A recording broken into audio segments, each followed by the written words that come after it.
Hello, hello.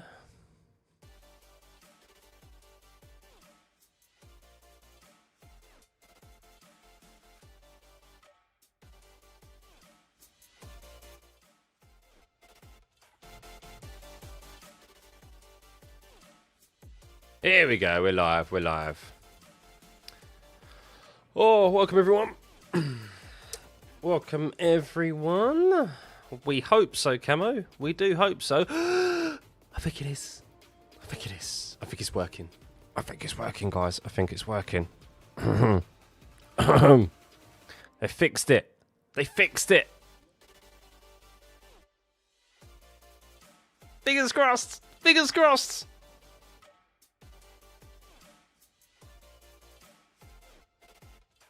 Fingers crossed. Green light, pit exit open. We had no green light previously. Yes, I got it working. Good, good. You can see the detection zones on the map, which is the pink dots. But it's not. I'm about to turn them off actually because they're not relevant for practice. But yeah, the detection zone for the third one is through the S's that you can see there. But I'm about to turn the detection zones off because it's irrelevant in practice. But there we go. Oh, do you know what was actually quite interesting, guys? Is that it wasn't just the data that we viewers failed to get. They actually had no GPS data trackside. So they said that they didn't know where their drivers were out on track. It was like the good old days. So yeah, they said it was difficult because I think Arvid Lindblad was being investigated for impeding, but they said it was very difficult. They was interviewing Laurent Mekies and he said it was very difficult to know where drivers were because they had no data trackside either. So yeah, it was a clear issue, a clear issue in data transmission trackside. But we now have moving dots. It makes you realise how much you actually appreciate just moving dots on a screen, eh, guys? Doesn't it? Doesn't it really make you appreciate how much just moving dots adds to a stream, especially when you're trying to like those dots are moving cars. Those are real life people in four-wheeled machinery. Very interesting. But yes, we are back, guys. We are back. Good to go. As I said, if there's one session that it was going to happen, that you'd choose for it to happen, it would be FP1. So yeah, we now no longer have, of course, the rookies in there. So we have the likes of Alex Albon back in there. We have the was Albon in there? No, Sainz. Sorry, Sainz back in there. We have Hamilton back, Norris and Verstappen who missed FP1. So yeah, let's see how they fare. Watching the transmission at the same time as watching YouTube, brilliant. Absolutely brilliant. Yeah, you can sync up, of course, this live commentary with this live stream and commentary with your live stream. So that's the beauty of YouTube compared to other streaming services, is that you can pause the stream and sync it up with your TV coverage zone. Alonso is on a set of softs. If that's what it's showing, it will be. So yeah, what we're going to see is, it's intriguing because we mentioned earlier on, they've got two sets of hards here this weekend. However, the hard compound tyre is not a race tyre. It's not going to be used. It's 2 steps harder than the medium. It's exactly what they did at Circuit Americas. So they're forcing the drivers to basically not use the hard because it is a undesirable tyre choice. It's too slow, basically. Too difficult to warm up, get in the right window, and you just lose performance. So teams are going to be forced into really doing a medium and soft strategy, whether that be a 1 or 2 stop, we will see. And it's going to be intriguing how they spread those out throughout the duration of the weekend because they only have a certain allocation. And they need, of course, they want to keep softs, as many softs, brand new softs back for quali. But then they probably want to keep some brand new softs back when it comes to the race on Sunday as well. Same as the mediums, so it's interesting. But this is the one session we want to tune into, though, because it is the most representative session. So let's see how drivers fare. Coloured dots going in unconventional circles is a welcome sight. You had floater dots in your eyes, Shane, but these look a lot better. How many softs are allocated this weekend? Is it? Is it 8? Is it more than that? I can't remember what the allocation is throughout the duration of the weekend. I always forget this. So, do I think a 2-stop will be used this weekend? It will potentially be, yes. We have seen 2-stops here in the past. It all depends on the track temp. Now, the track temp has cooled. You can see there it's 42 degrees. It was 42.5 degrees. It did get up to... what did it get up to earlier? It got up to 48.5 degrees earlier. So it's 5 degrees cooler. But, yeah, I mean, it all depends on the thermal degradation here with the tyres. It's not so much the actual physical degradation. But I imagine they'll probably make a 1-stop work. They always make a 1-stop work, didn't they? So you doubt a 2-stop takeout. I know. That's the thing. It really depends on the temps. It really does. And you have to think is that even though we may have seen a 2-stop last year or the year before, Pirelli changed the construction of their tyres year on year, just like how the cars develop year on year, and they get faster and they look different and change or whatever. Pirelli also did the same with their tyres. So their tyres, the construction of them, is completely different to it was a year ago and 2 years prior to that. So, yeah, you can't really look too much into kind of what the strategy was last year. Because there's so many different kind of variables. 8 softs, 4 mediums, 2 hards, if you remember. Okay, so yeah, that's why they always use normally a use set in at least a running quad. I'm watching Lewis Hamilton take to the escape road, getting up to speed. Of course, Esteban Ocon also going deep into turn 1. In the same, the 2-stop on paper is faster, but with traffic and dirty air, it kind of nullifies that advantage, at least it did in PSGL the other day. Yeah, I wouldn't take too much of that into consideration, but yeah, I mean, dirty air is definitely a factor. I mean, we know clean air is king. We really do. But it's just a bit of a meh track, to be honest with you, and it can be really tricky to overtake. It's going to be a massive dash down to turn 1. And hopefully we get some sort of safety cars and stuff. As Norris is reporting, I've got a lot of misfires. Out of every corner, just surges or a lot of surges. Oh no, hopefully no engine issues for Lando Norris as he's going very slowly for the stadium section. Or is that just him prepping for a lap? It's him just prepping for a lap.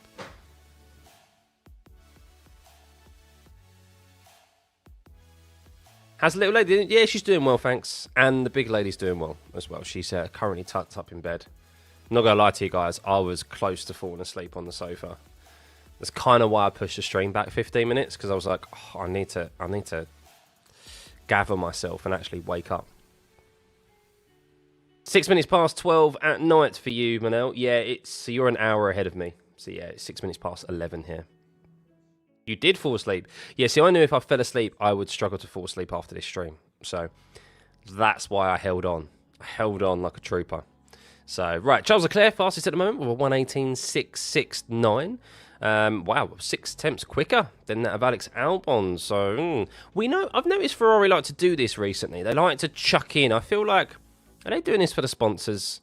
They like to turn the engine mode up a little bit, I feel like, and run a bit less fuel. And do kind of a glory run when it comes to FP2. Murray, welcome to the pit crew. Thank you, buddy. Much appreciated. My pleasure, Cassandra. I love F1. You know I love F1. So I love doing these. It's one of those things. It's like once you kind of like, oh, like I want to do it, but I'm not. I could also go to sleep right now. But then once you click the live button and you get talking, you forget about that. So. You can hear I'm tired. Yeah, it's a little bit. Yeah, my head is, put it this way, when my head hits that pillow, I'll be straight out. So yeah, when you have, anyone knows, anyone who's had kids and anyone who's got a little one now, yeah, you get waken up early. There's no such thing as a lay-in. So back time you join because you've been kicking about for a while. I appreciate it, man. There's no, look, being a member is not an obligation.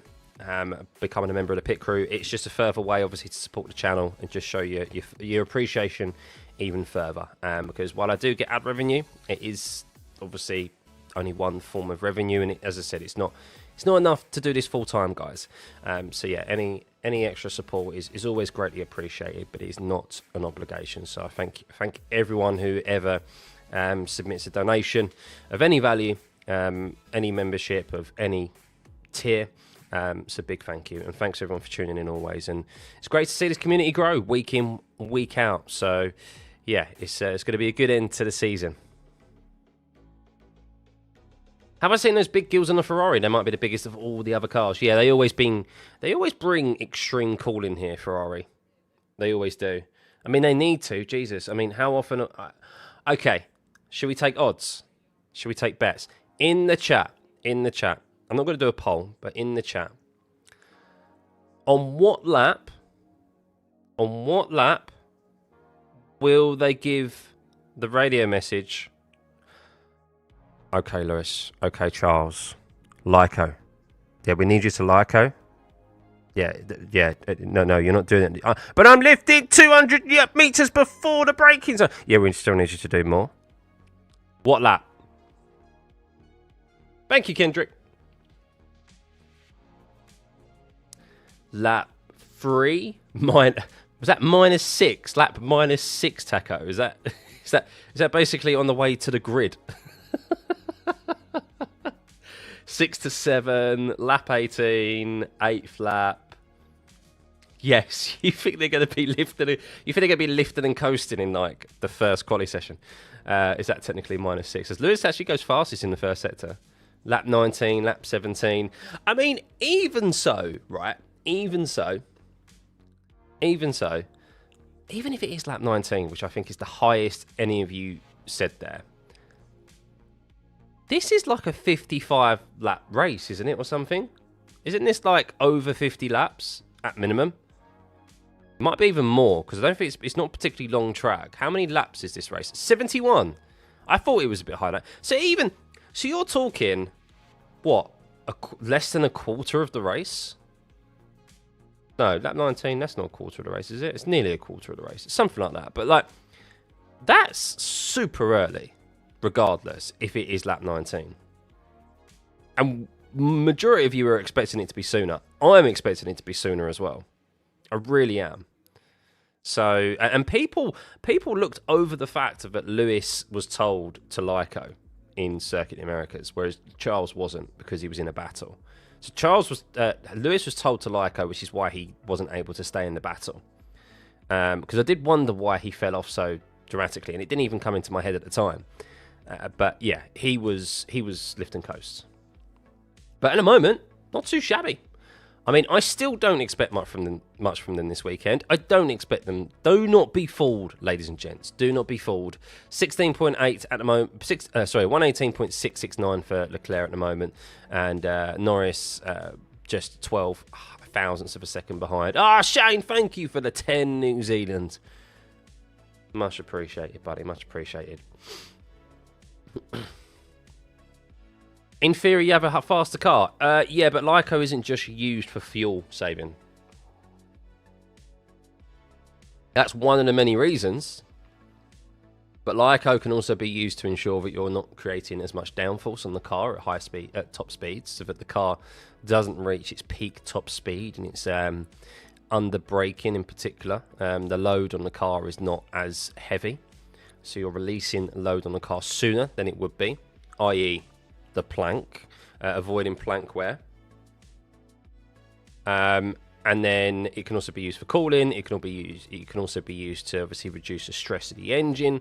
There's a multitude of reasons for it, but I think the consensus is to save the engine, and because of the issues with the plank wear. I think that's primarily what it comes down to, and they're just so concerned. They're just so concerned on. I mean, they haven't had an engine go pop all year, so I even think it's not even to do with that, or fuel. I think it's just they could be aggressively underfueling the car. That's a possibility. It always is, because we'll never know the exact fuel loads of the car when they're put in, but I suspect it's to do with how the setup configuration of the car is and how it's fundamentally flawed, and that they have to tinker around with the engine modes, and the battery mode, the deployment, and how and lift and coast, because they want to reduce the amount of downforce and squatting on the car and the contact patch of the plank to the floor. So I think they'll be looking at that plank constantly after China. Well, they technically do it randomly, but I imagined Ferrari have been, yeah. I saw, I think it was the race, put something up to say Max is the best at lift and coast. Maybe my brain is remembering wrong, but it was after last week's race. No, it was Peter Windsor's did a thing. Peter Windsor did a video with Mark Slade, I think it was. Former Kimi Mika Hakkinen engineer, wasn't it? I think it was. Oh, he's gone quicker. He's gone 3 attempts quicker, Charles. They're turning that engine up, aren't they? They're turning that engine up. I mean, Charles did participate. Was it a 1:15.99 was pole position of last year, wasn't it? So we're still a good 2 seconds, over 2 seconds slower than last year. Slade is Kimi Räikkönen. I get mixed up with the Finns. Apologies. Yeah, that makes sense. Yeah, I feel like it's a bit sooner. The way the car is fast when the plank is scraping itself to death. Exactly. And Sibu, it's used to cool, lift and coast is used to cool down the tyres, or even balance out the car underneath, braking if it's riding lower on the front.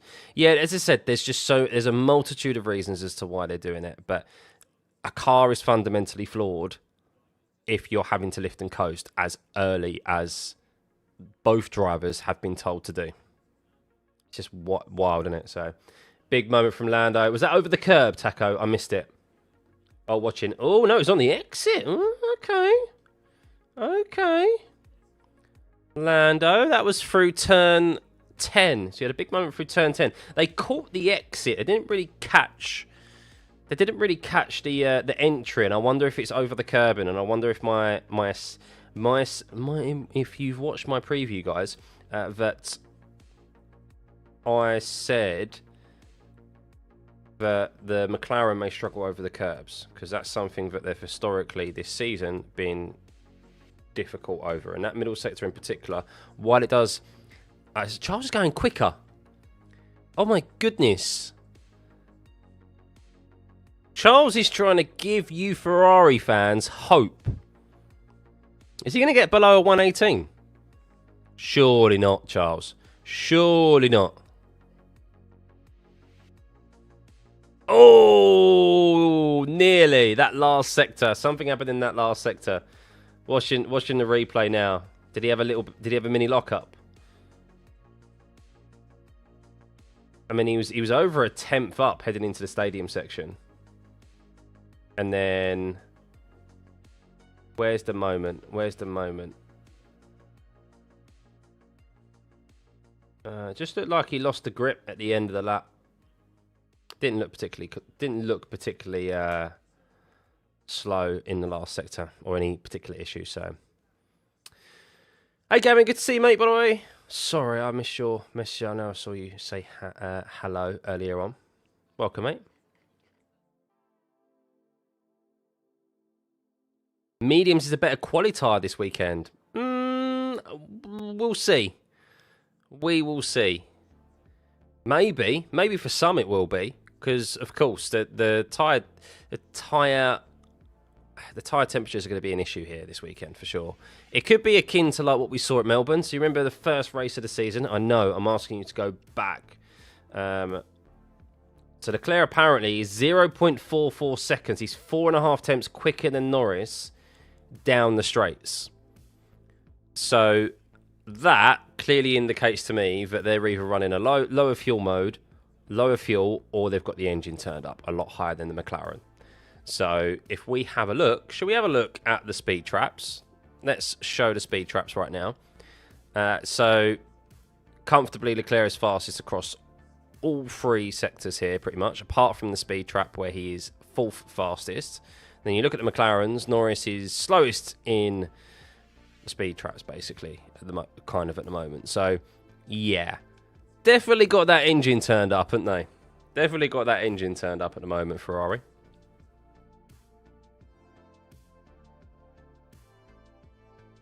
Ferrari only quick on Friday, and that's about it. It has been a pattern, hasn't it, Max? Has been a pattern. But yeah, sorry, going back to mediums being a better quality tyre than the softs. So if I cast your memory all the way back, guys, to Melbourne earlier on in this season. Was it March? Was the first race of the season? I think it was March, wasn't it? And the first quali session that we had, we saw in particular that everyone was okay for the first and second sectors. Like, they were able to push. And that last sector, the slower sector, where it required more rear tyres, people just fell off. They kind of fell off of the cliff. The tyres just gave away. Max Verstappen in particular was matching the McLarens for the first and second sector, and then that last sector, his tyres just fell off. He just couldn't keep those temps down, whereas McLaren could. And I wonder if that's what we'll see here in qualifying. The first and second sector will be pretty decent for everyone, but then by the time they get to that stadium section, the tyres just give way. So yeah, maybe someone will take a gamble on that medium compound tyre to qualify, sacrifice a race tyre per se, and yeah, go for it. Yeah, there's no more hope in you, Max. Did someone miss the last race? I didn't, Westbound, no, but I don't think Ferrari... I think it was a fluke last week in Circuit Americas. I really do. I think also as well, when it came to Ferrari, I think their performance was flattered a little bit by the fact of that both McLarens missed the sprint race. They didn't have that whole session to gather data, to further further dial in their setups. That would have affected probably both the drivers as well. To Piastri most definitely in the extent of confidence around that circuit. And yeah, I think Ferrari definitely did something right last weekend. And look, they went well here last year, but I just don't see, with all of the managing issues that they've had to deal with this season, that last week completely negates all that heading into this weekend. Leclerc always does well in practice, then bins it when it counts. Ooh, a little bit of truth in that. Oh, go on, Albano, on a set of softs. Let's keep an eye on Albano, shall we? He's been making his way through Sector 2 as he makes his way into that Turn 7 corner where Max Verstappen drove Lando Norris off the track last year and got himself it was a 10-second time penalty, wasn't it? DRS open, he's purple in the middle sector, understandably on a set of softs. So let's see if these softs last at the end of the lap, shall we? I mean, I'd expect Albon to be able to get into the 117s on this set of tyres. What is a speed trap? Or what is the speed trap? A speed trap is where the highest top speed is measured. So normally at the end of the start-finish straight or the longest straight. So there you go. Look. Purple first and second sector, but then giving way. I mean, did he bail out of that lap? I don't suspect so. But maybe those softs giving way there at the end in that stadium section. Exactly, Liam. Yeah.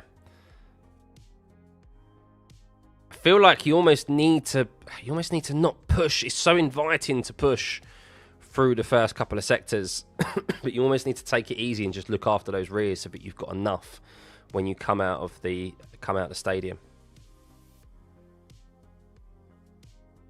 Verstappen is out there, guys. Verstappen is back out there. It's been on multiple laps, actually. You need a lot of rear traction in sector 3. Exactly. And that's the thing. Like, you've lit up the rears through turn 1 and through the first sector. And it's all rear limited through there. They get a little bit of a cooling down. Oh, it's a double yellow. Is Gasly's... What? Gasly gone off. Has he gone round in the stadium section? Oh, this is embarrassing. Oh, he's got going again. Oh, what a place to lose control of your car, eh? In front of thousands of people in the stadium. If that is the case, unless the car just had an issue. But yeah, they get a little bit of time to breathe the rears in the middle sector. Not a lot though. That's the thing. They don't get a lot of time to breathe at all before you're then heading into turn 12, which is still quite a tight right-hander. And then yeah, it's all about the rears, and you're trying to feather the throttle out of turn 16, and then it's all about the fronts out of turn 17 when you've got bone cold bloody front tyres. So he did the laziest spin, did he? Oh, my TV coverage is on an advert at the moment, as is so typical. What are the sets of tyres, this GP? So we are on the C5 compound, which is the soft, the C4, which is the medium. And then Pirelli have skipped a compound when it comes to the hard compound tyre. And rather it being the C3, is actually the C2. And the thinking behind that is to try and make it less desirable for teams to use, so we don't get into a boring one-stop. So just watching a replay of Pierre Gasly. Went out of the... No, that's actually... Is that Alex Albon? Alex Albon's number 23, right? Alex Albon actually hit the wall. So talking about the rears, Alex Albon actually hit the wall out of turn 16 with those rears sliding around all over the place. So that's why his last sector was so slow there. So yeah, the rears cooking come the end of the lap.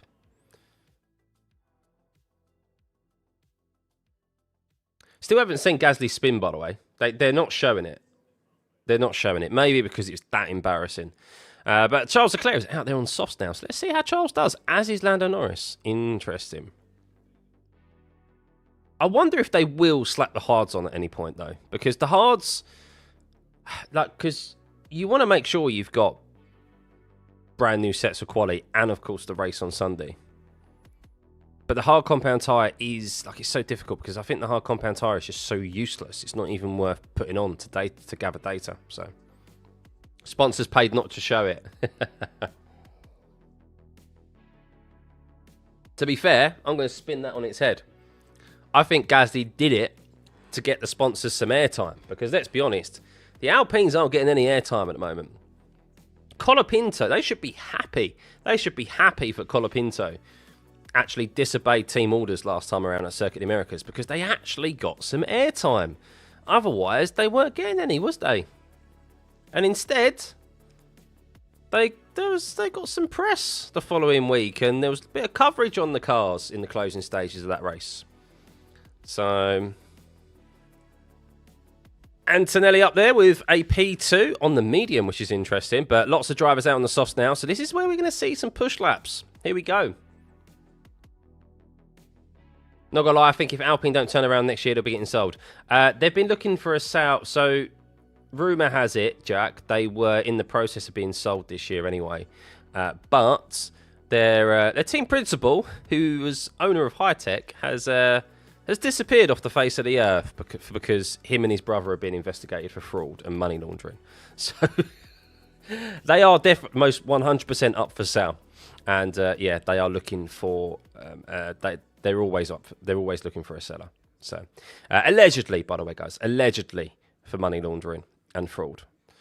Although it has been confirmed, I think his brother is being investigated by whichever authorities they are. Evening, Mike. Right, Charles Leclerc, purple in the first sector, purple in the second, around the last sector, and it's a 1:17.5, a 20 flat in the last sector. But Lando's gone quicker in the first sector. So here we go. Now Lando's turned it up a little bit. Let's see. So this will be intriguing. This is normally where the McLaren strength is keeping those tyres in the right temperature window. And I just watched Piastri launch it over the curbs in the first sector. And that McLaren looks pretty stable. It looked pretty stable. A 30.5 for him, though, in the middle sector. Not quite sure what happened there. So let's see how Norris is getting on. A 30. So he loses a 100th on Leclerc in the middle sector. So he's still up. Norris is still up here. Piastri comes across the line and he does a second fastest. 6 tenths off, 7 tenths off. So Norris, I wonder if Piastri maybe backed out of it there. No, he didn't. Piastri's actually set a fastest last sector. So his middle sector was super slow. What did he do in the middle sector? A 30.5. Not entirely sure what happened there. Signs up there. So, yeah, okay. So the McLaren's... McLaren's still... I mean, what did Norris do in the last sector?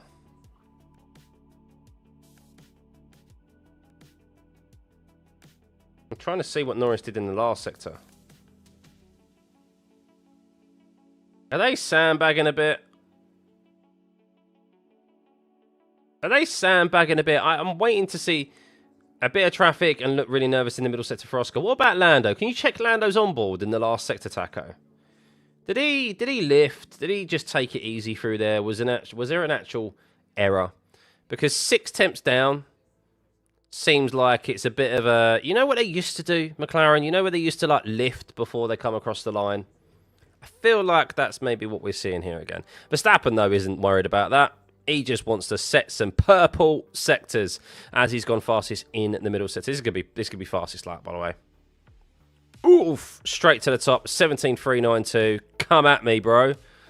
Come at me, McLarens. Let's do this. Let's do this. Laying down a marker there. Max Verstappen.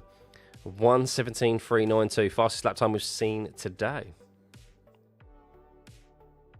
He locked up into the left-hand hairpin turn 13. What Lando did. Okay. So, that's wild though, isn't it? That's how much time he lost in the last sector alone. He lost 6 temps in the last sector purely through a little lock-up into turn 13. Oof. That's how... While it's a poxy little section of corners, the stadium section, it is super important. Super important.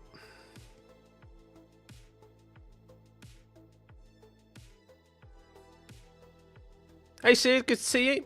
Sainz has really made his car work for him in the last few races. He has, yeah, he has definitely seemed to have got on top of things now, hasn't he? For sure.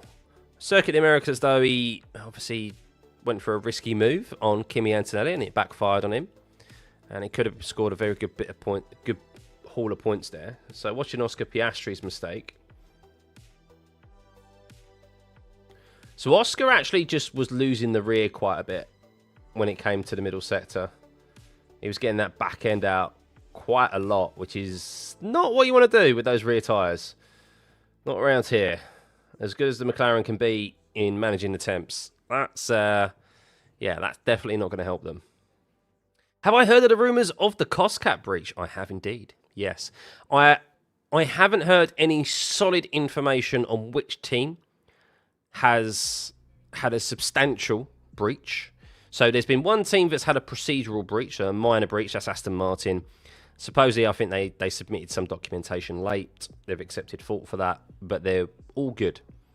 There's no confirmation it's McLaren. There's no confirmation that it's Red Bull. There's no confirmation on which team it is right now. So I'm sure we'll get information on it at some point. Supposedly, from what I have seen, the rumours are, whichever team it is, there's league... They're kind of... they are... I don't know if threatening is the right word.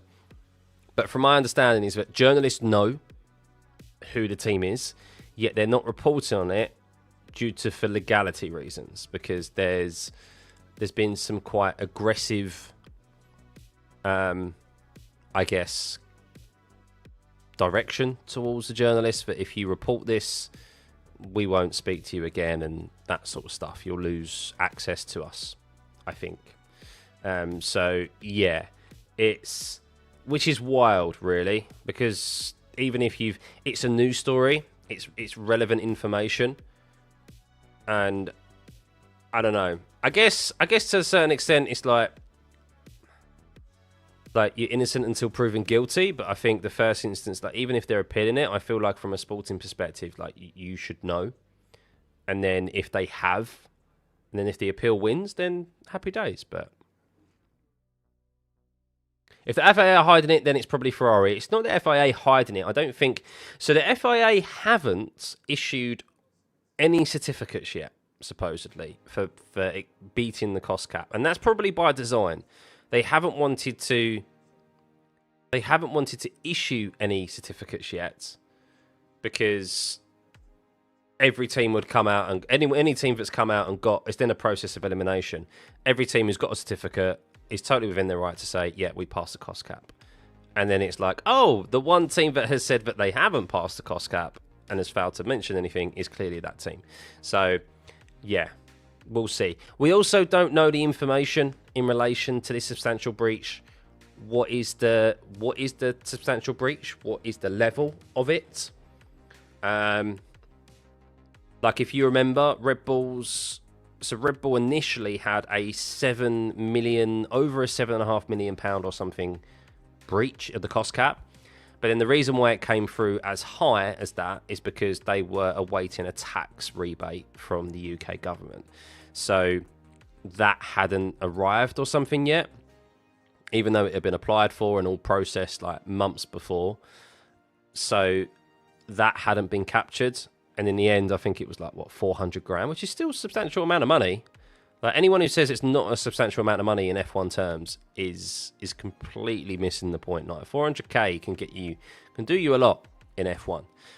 We're forever told, and I'll say this for any team, we're forever told that the smallest margins matter, and that comes in relation to money as well. And we know that money makes these cars go round in circles at very fast lap times, some faster than others. So yeah, for any team to say that something in the hundreds of thousands of pounds doesn't matter is completely gaslighting you. So took you 4 years to get your tax rebate.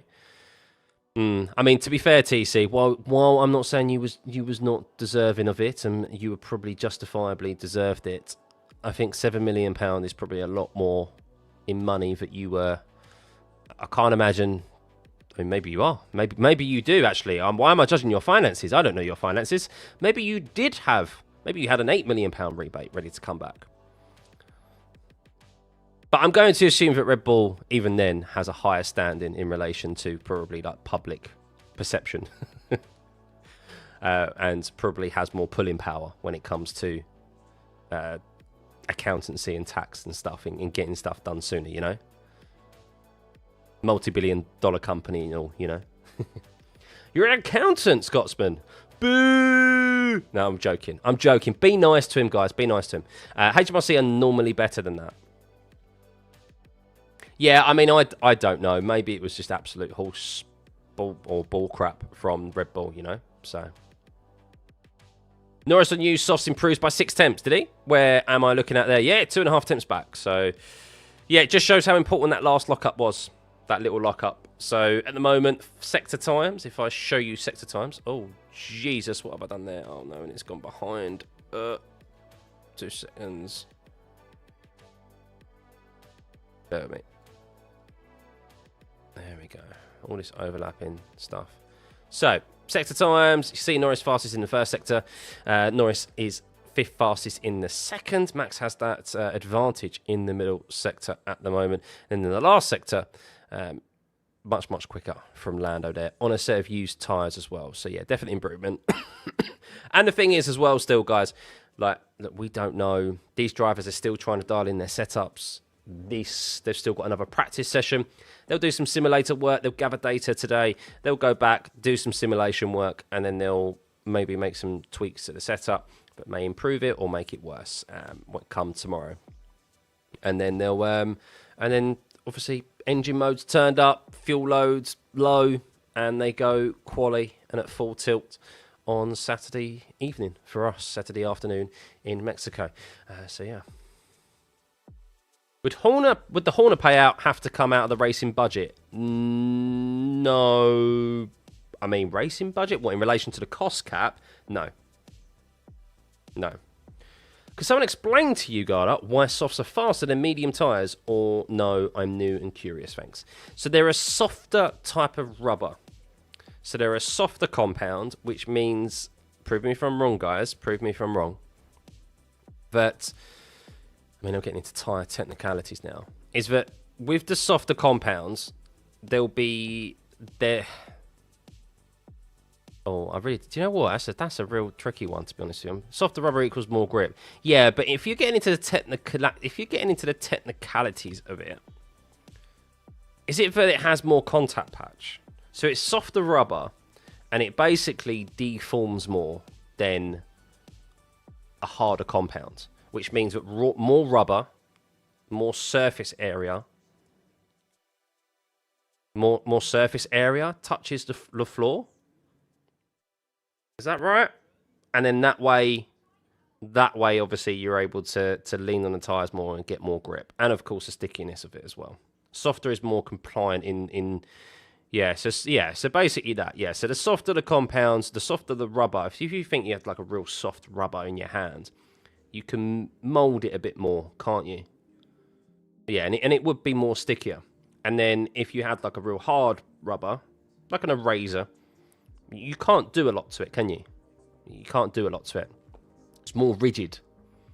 And that's the same with as if you're going around a corner. So the speed isn't the speed advantage of the softer compounds and the harder, like the difference in compounds, isn't in the straights. It's in the corners. How quick they can get on acceleration and the car sticks to the floor. So soft equals more surface area equals friction. Yeah.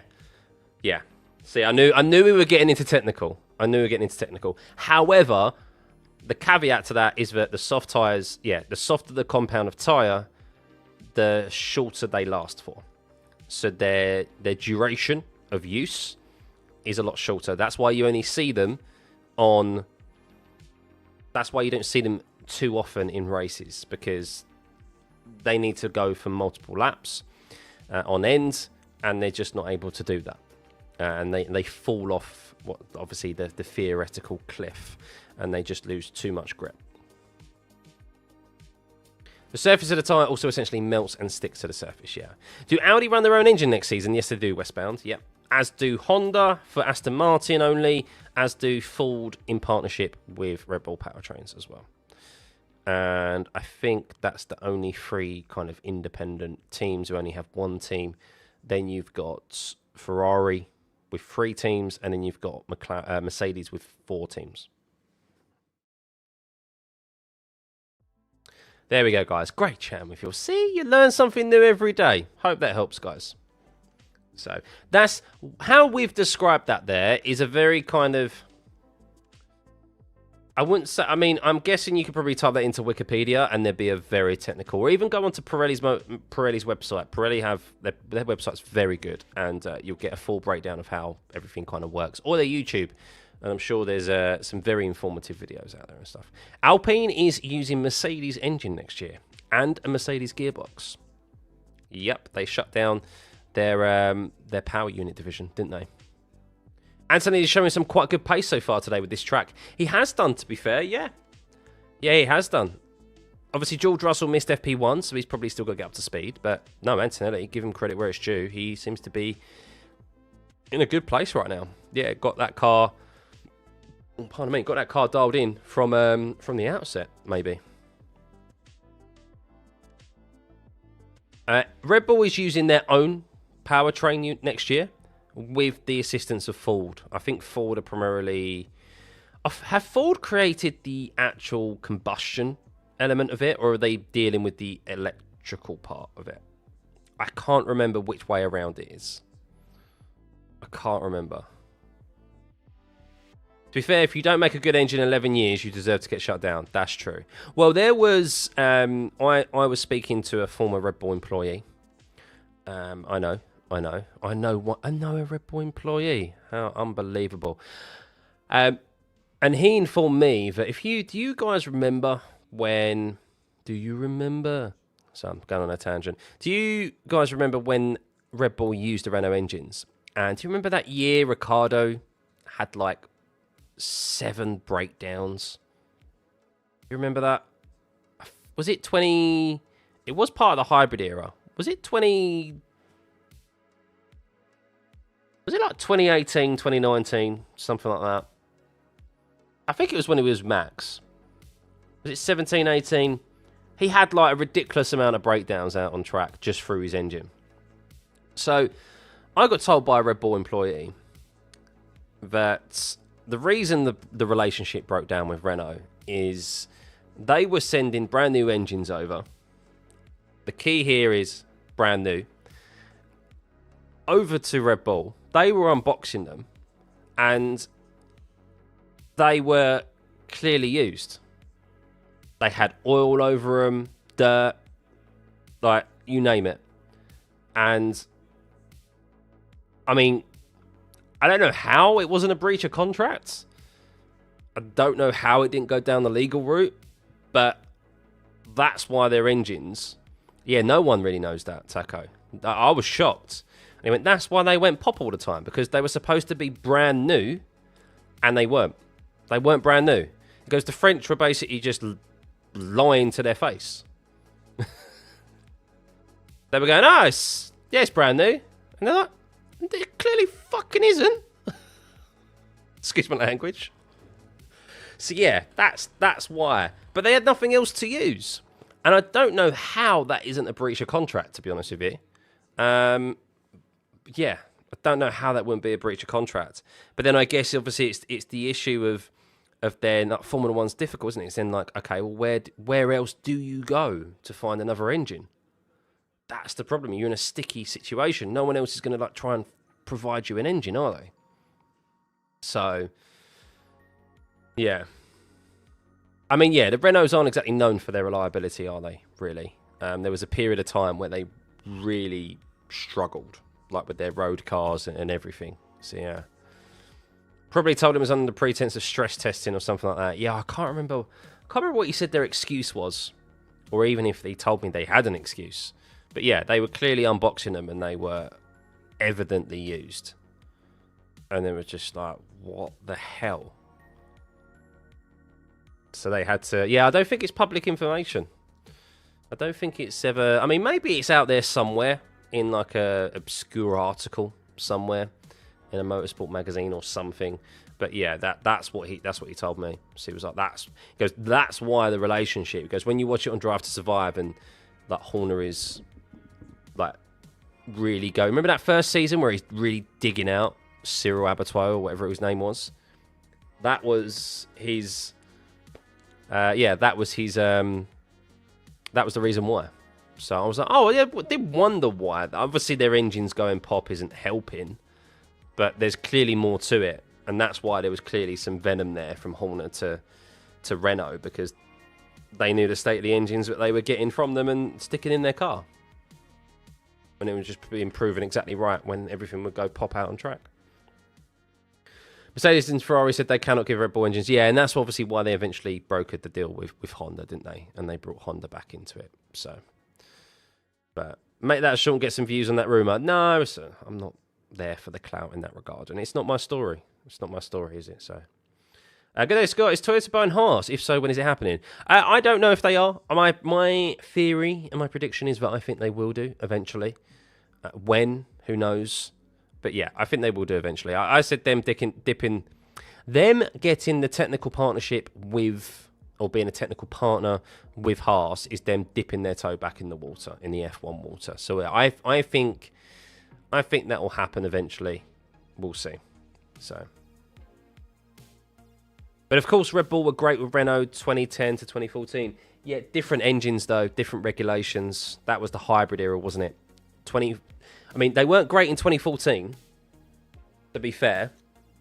2014, they fell off, like Red Bull's performance fell off a cliff. It was very engine dominated, wasn't it, 2014, because it was the introduction of the hybrid engine, and that's really where Renault struggled. And they've struggled ever since, haven't they? So...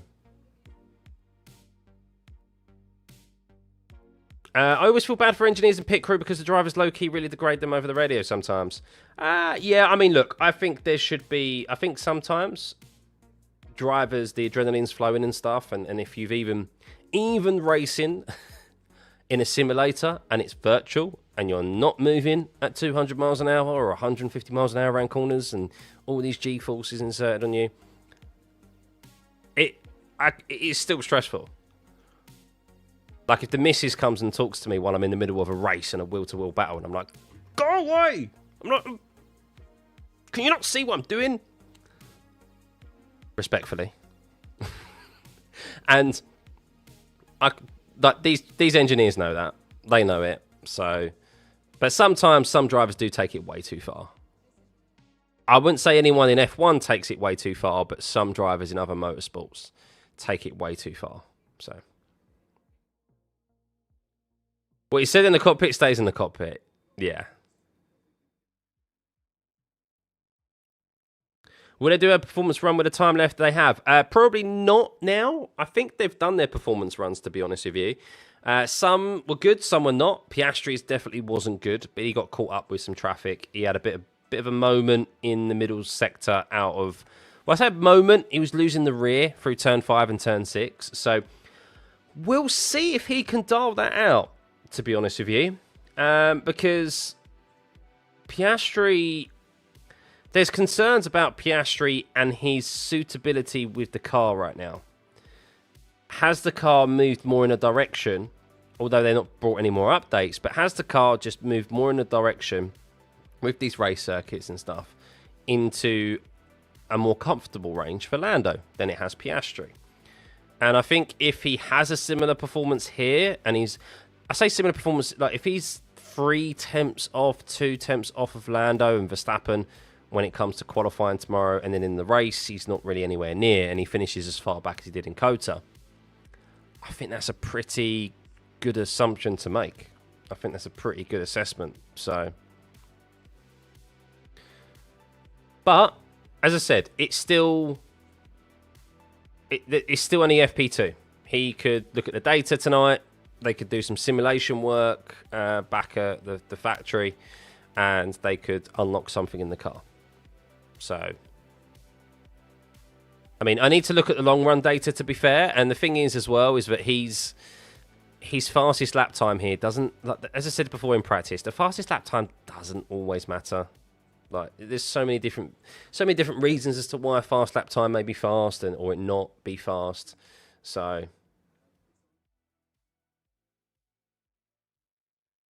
the Canada suspension changed the car for Lando. I know that. Yeah, I mean, it has kind of swung a little bit. I think Lando was struggling. I think Lando overall did say, even though he got off to a good start in Melbourne, I think he did say that he was struggling more with the car than Oscar was. And then as the car has developed a bit more and it has become in a more comfortable range for Lando, I don't know if we'll ever know publicly whether that's the case unless it comes from the drivers, but that's the theory at the moment that's being branded about, and I guess the data would suggest that, really. If he has another performance like he did at Circuit Americas. What is up with Gasly? He's in an Alpine. Nothing wrong with Gasly. He's just in an Alpine. That car's just tremendously slow right now. You've got to remember, development's been paused. No one's working on their car.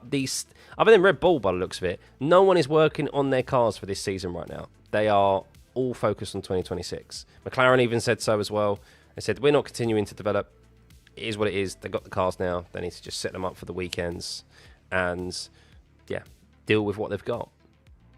Otherwise, it's going to affect them into 2026. And 26 is an important year, guys, because if you get off to a slow start, look at Mercedes. Look at what Mercedes have done over the last 4 years. Nada. Lucky enough to get a win here and there, but few and far between opportunities. And, yeah, no one wants to be Mercedes over the next 3 years, 4 years. When leading, you have to worry about those behind. When chasing, you only have to worry about the guy in front. Yeah, exactly. And that's why they say some leading is harder sometimes. You've got more to lose. And he had a sizable gap, Piastri. So has he played it too cautious, though? Would he have, not saying would he have preferred, because I think every driver, given an opportunity, would have taken a 32-point gap at the stage of the season that Piastri found himself at. I think if you offer that to him himself at the start of the season, he would have accepted that. But from a performance perspective, if he's still being pushed and he knows the championship's close, would his driving performances have been better if the gap was still, what was it going to be after Zandvoort? Let's say Lando didn't have that have that retirement. I think the gap was going to be around what it is now, I think, 14 points. I think there was something like 7 or 8 points difference between them. So he would have pushed it out to like 14, 15 points. And that he might have had better performances because he knows Lando's still right on his behind, rather than having a comfortable 32 point lead over a race win advantage. And that's now just been chipping away at. It was 15 points. It would have been 15 points. Even so, it would have been under a race win, wouldn't it? It still would have been close. So, Do you think George Russell will win this weekend because they have the pace? Well, I'm looking at the last lap there. So George Russell 22.8, Norris 22.2. Stappens is now on softs now. Leclerc 22.9, 19 laps on them. Norris is actually on softs as well, 15 lap old softs. That's interesting. 4 laps quicker. I'm just doing some maths there. So, have a look at some long run data. Hey, Steve, good to see you, mate. No worries, mate. Surprised you've tuned in as late as it is, buddy. 5 minutes remaining. You haven't missed much. FP1, there was no data. Well, there was data, but there was no track map. And, yeah, FP2 hasn't exactly been the most exciting session. A couple of quick laps here and there, but we're still 1.3 seconds off of pole position of last year. So, yeah, things are definitely going to heat up tomorrow. Lando and Max both look stronger than Oscar the second half of the season last year in performances compared to the first half. Can be expected the same this season. That's a valid point, Corey. Yeah, we mentioned this in FP1. Is that if you're looking at patterns and you're looking at data and you're looking at, okay, how will Piastri cope in the last remaining races? Well, if you're looking at the last data, the last benchmark data to try and base a benchmark around, well, Piastri's finishing positions last season in the closing stages was not great. However, he has developed as a driver. A year is a long time in F1. He's developed as a driver, as a person, as the car has developed as well. And yeah, we'll see how time will tell, of course. But yeah, you've got to, if you're a Piastri fan and you're looking at it and you're trying to find some comfort of, okay, how's he going to do in the next few races? And you look at last year's results, it's not going to give you confidence, put it that way.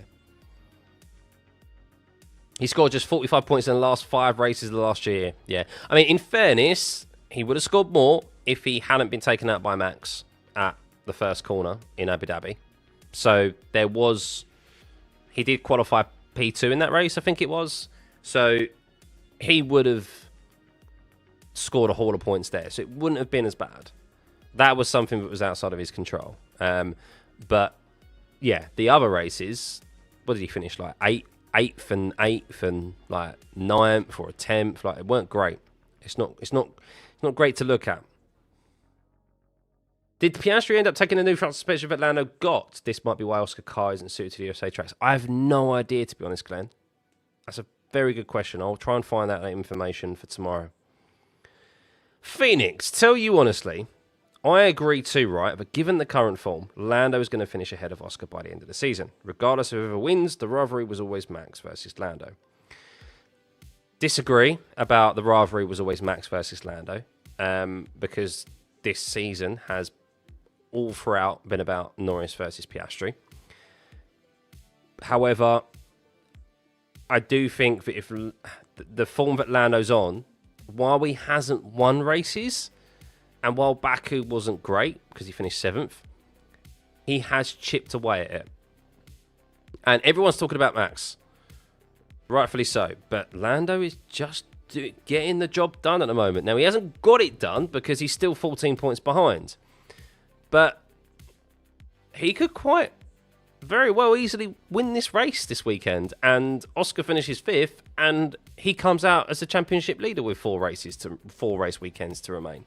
So I don't think he's the favourite. No, Oscar's still the favourite. In my personal opinion, Oscar is still the favourite. He's leading by 14 points for a reason, and 14 points is still a lot of points. It's still a lot of points. And he's still got 40 points over Max. So, but the question that everyone is asking is, yeah, can Piastri get himself out of this bad run of form that he's on at the moment?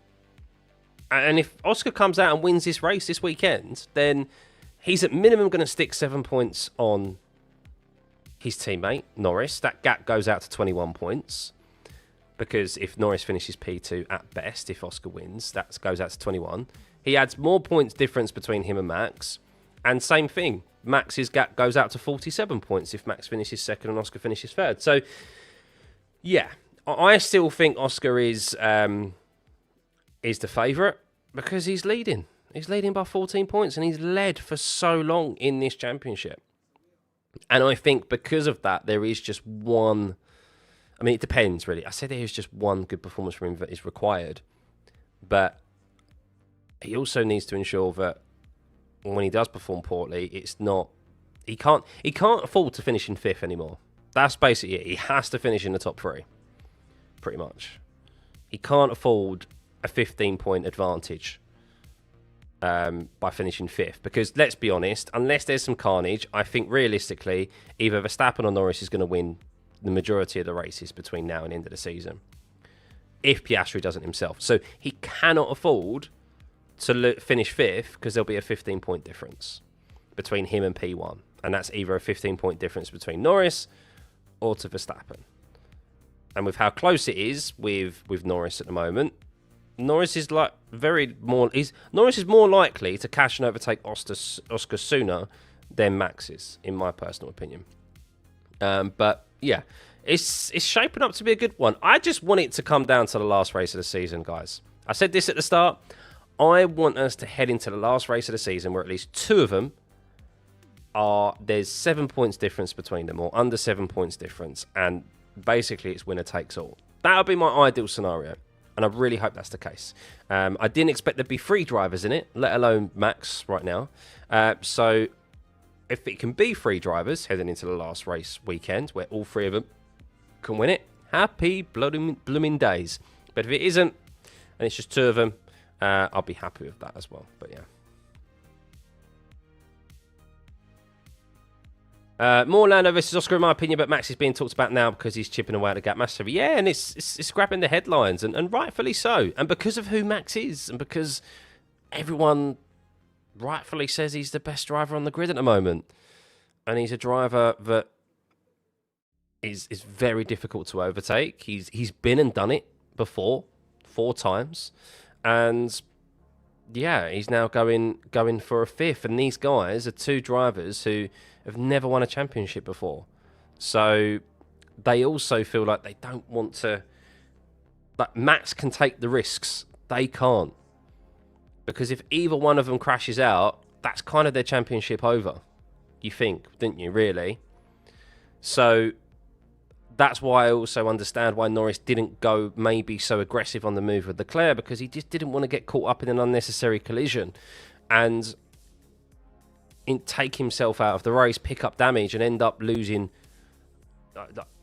not finishing the race and ending his championship chances, or finishing behind Piastri when he's had comfortably the better of him all weekend. So, yeah. Thanks, Sandra.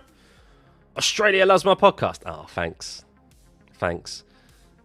We have a friendly rivalry down in Australia, of course.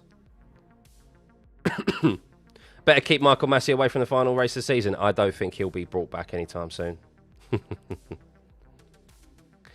Yeah, as long as Norris and Piastri keep getting at least some points every race, I don't think Max will catch them. He needs to win all 5 of these also. Exactly, and I think that's it from...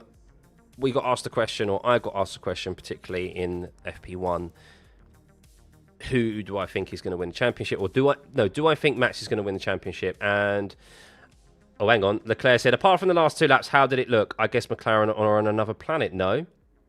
Yeah, for now, Norris is very fast. More so than Piastri, is what Ferrari just reported to Leclerc on the radio. So that's looking at the long-run data. Should we have a look at the long-run data? But going back to Max, sorry, I agree with the sentiment that I think Max needs to almost win these last 5 races, because I just don't think the McLarens aren't going to beat him at least 1 race weekend. I just don't see it. They're still a good car. Everyone's acting like they've fallen off of a cliff. They haven't. They haven't by any means. They're still a very quick car. Right. That's track limits. Where's the long run data? Hang on.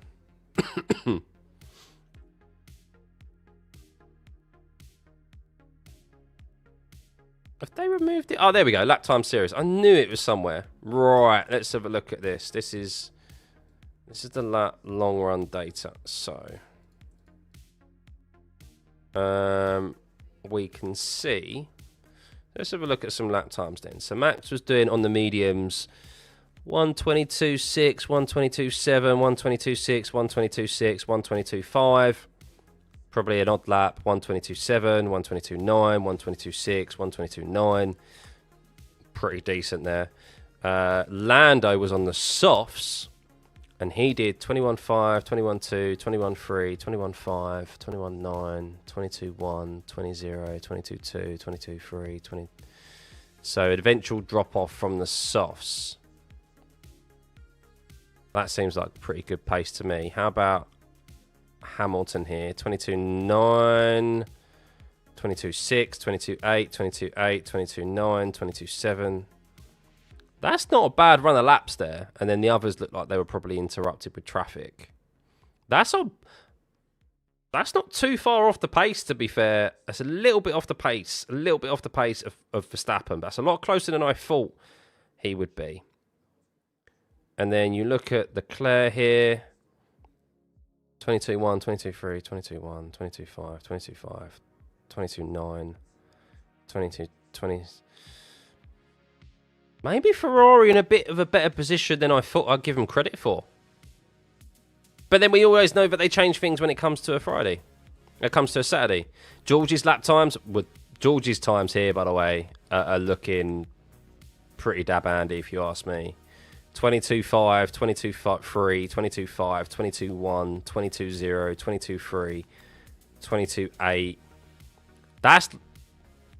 George's... do you know what? I just got a feeling George may pop up here this weekend. I said it in my predictions. Oh, shit. I said it... What is that? Hang on. What is all this? That doesn't make sense. I just said it in my predictions. I've got a suspicion this is going to suit the Mercedes here this weekend. Maybe I'm wrong. Maybe I'm wrong. Where's Piastri? 22.2, 22.5, 22.0, 22.3, 22.4, 22.5, 22.7, 22.3. Oh my goodness, is that...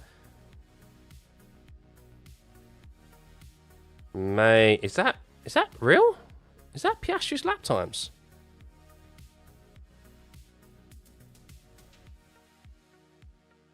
Mate, Norris is like...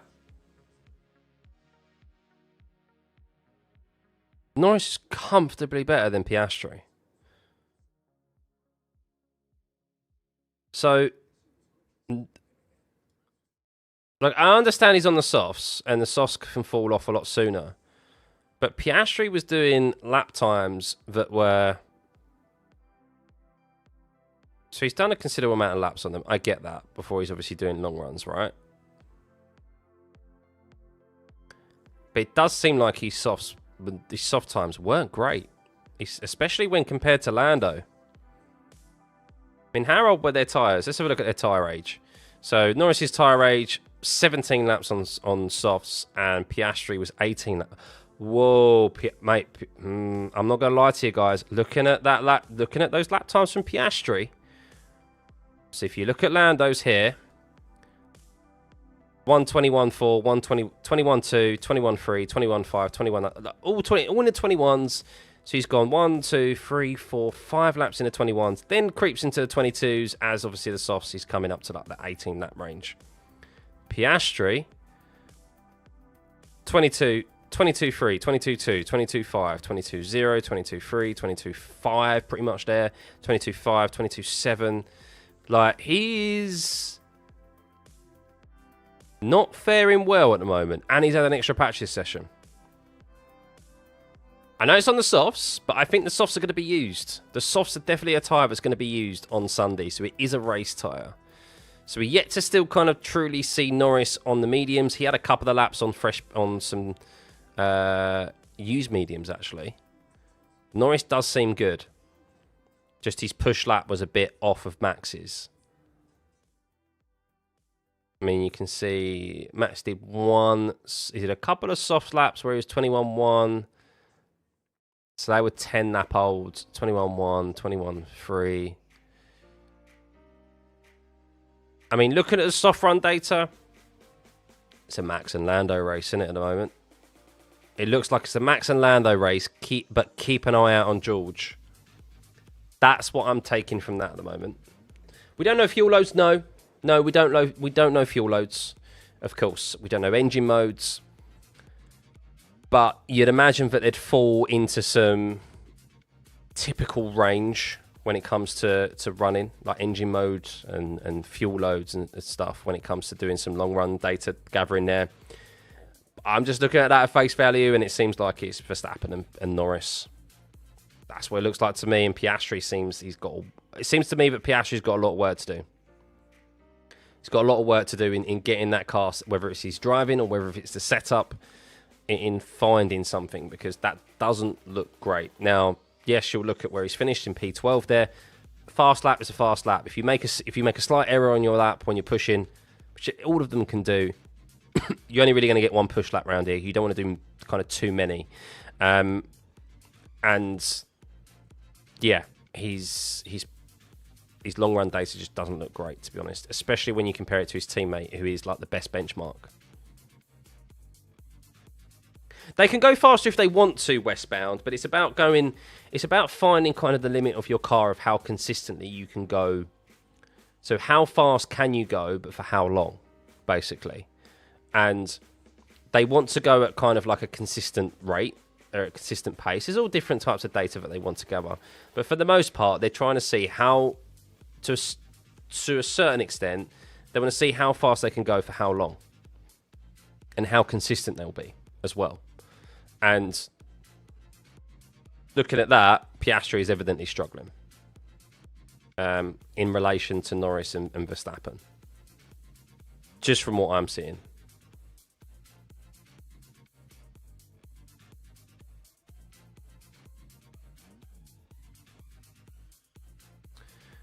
Check my long previous comment too. Piastri is going to be way better than last year.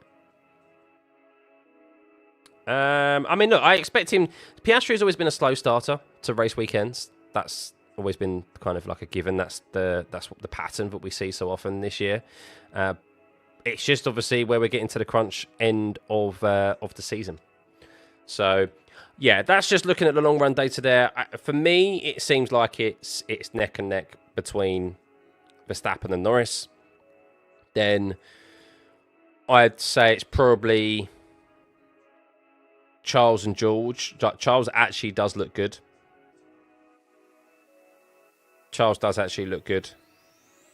I'd say it's then between Charles and George, and then Piastri. Probably Piastri. I'd say Piastri. I mean, we don't see Piastri on any mediums really, on any long run mediums. So it's a bit difficult to kind of tell what he's. Let's see actually. Let's see if we can find mediums. Did he do mediums? Did at the start, but they're so sporadic, the lap times, it's not even worth taking into consideration. Yeah, his medium tyre runs were just so sporadic and so caught up. There's not really much to look into there.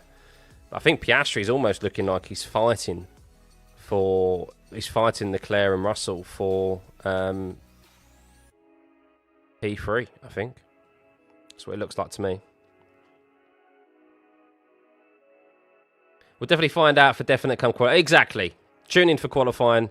But, yeah, maybe it comes to... Hang on, he's actually... Piastri's speaking right now, but I ain't got my headphones in. But, yeah, I think he's definitely got some work to do overnight. Doesn't mean that he can't unlock something. We often see drivers have a very different Saturday than what they did on Friday. And as I said before, Piastri has done this plenty of times this season where he's been slow on a Friday or struggled on a Friday and then just... unlock something, analyze the data. This is the benefit that Piastri has, is that he can go and look at his teammates' data.